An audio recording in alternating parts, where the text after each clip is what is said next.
سنو سنو اللہ کا کلام کیا کہتا ہے، اٹھو اٹھو قرآن کا پیغام کیا کہتا ہے۔ سنو سورہ حجرات کی آیت نمبر 12 کا آغاز گزشتہ اتوار کو ہو چکا تھا۔ میں نے اس بات کو واضح کیا تھا، سورہ حجرات آیت نمبر 11 خالق کائنات نے اس کے اندر 3 امراض کا اور 3 بیماریوں کا تذکرہ فرمایا۔ پھر اس کے بعد سورہ حجرات آیت نمبر 12 اس کے اندر بھی اللہ رب العزت نے 3 امراض اور 3 بیماریوں کا تذکرہ فرمایا، جس میں سے پہلی جو بیماری تھی وہ بدگمانی کے حوالے سے تھی۔ مزید 2 امراض جو سورہ حجرات کی آیت نمبر 12 کے اندر مذکور ہیں، آپ حضرات کے سامنے آج کے درس میں پیش کروں گا۔ سورہ حجرات آیت نمبر 12 خالق کائنات ارشاد فرماتا ہے، یا ایھا الذین آمنو، اے ایمان والو، اجتنبوا کثیرا من الظن، بہت زیادہ ظن اور گمان سے بچو۔ ان بعد الظن اثم، بعض گمان، کچھ گمان اور کچھ جو ظن ہوتے ہیں اور کسی کے متعلق جو ہمارے خیالات اور تصورات ہوتے ہیں، قرآن کہتا ہے ان بعد الظن اثم، وہ گناہ ہوتے ہیں۔ ولا تجسسوا، اور تجسس مت کرو۔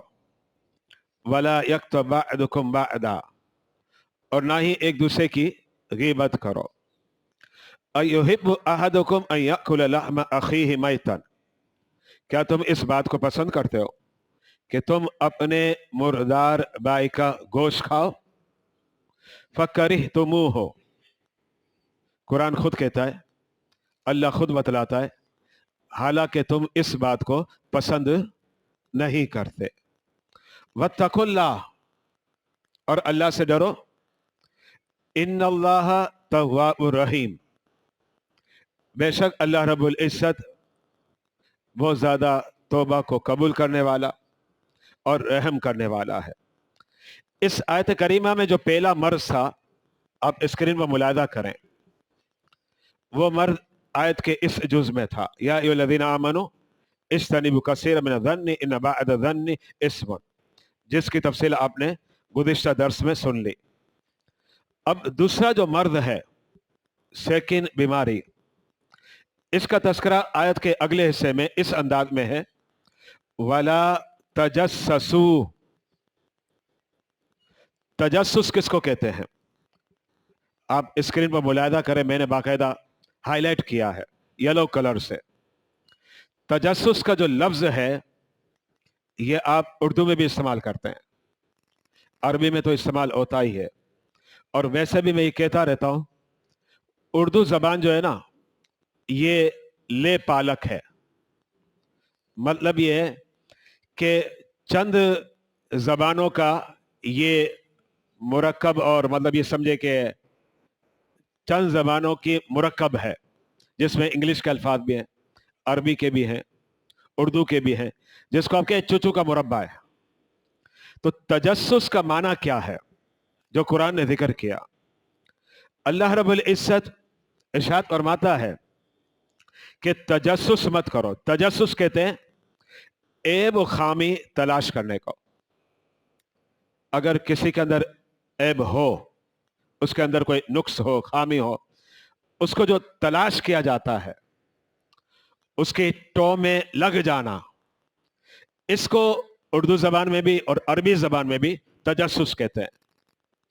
اور سورہ حجرات کی آیت نمبر 12 کے اندر خالق کائنات نے منع فرما دیا، تجسس مت کرو۔ مطلب کیا ہوا؟ اب تم ایک دوسرے کے عیب تلاش مت کرو۔ اللہ منع کر رہا ہے، اور اللہ منع کرے اور پھر بھی ہم کریں